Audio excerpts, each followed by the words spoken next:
tonight, and I apologize in advance for reading a lot off my notes. I am a terrible public speaker.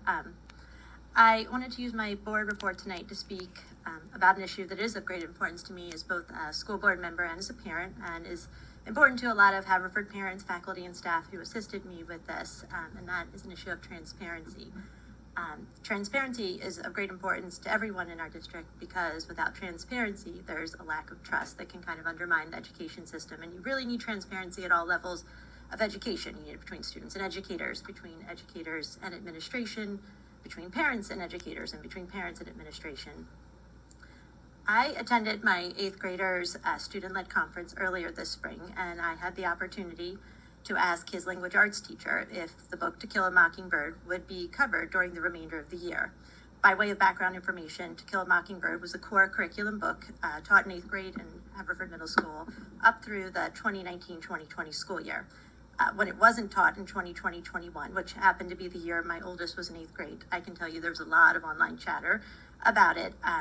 Lots of reasons why this may be so. As that was the hybrid COVID year, I didn't pursue following up at that time, but at my middle son's spring conference this year, as he is in 8th grade, I decided to follow up.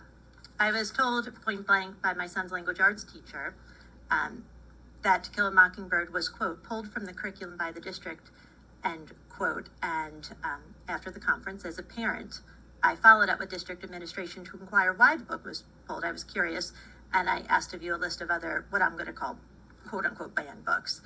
I was then directed to send my request to Haverford Middle School administration, which I did. And as a parent, they got back to me and asked for an in-person meeting. And so I went, and there I was informed that To Kill a Mockingbird was dropped during the last year it was taught because 4 to 5 students complained that it made them uncomfortable. As a parent and a school board member, I found this bizarre, that a school district curriculum could be changed, discontinued, dropped based on 4 to 5 students. I pressed a little, said there was an issue of derogatory language and of rape. I read all my children's books, and I said, well, the book you replaced it with actually has rape and a derogatory language. But I was told ultimately that no students came forward to defend the book, and I did press back, well, why would they? No one knew it was going away. No student is going to go up to administrators saying, it was a great botany lesson today in science, let's keep it going. That doesn't happen. So after that meeting, I was, something wasn't sitting right with me, so I emailed my son's 8th grade teacher and just recounted my meeting and asked if this was her recollection.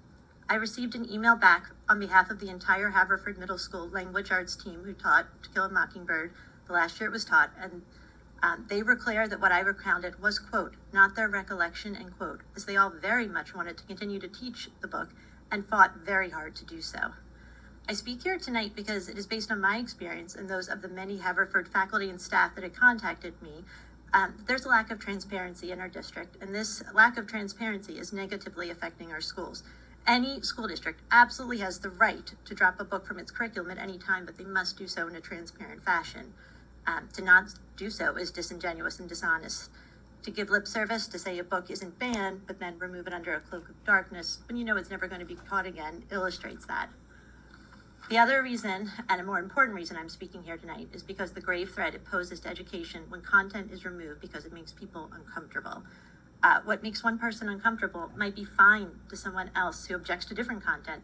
If our litmus test makes someone uncomfortable, we're going to have nothing to teach.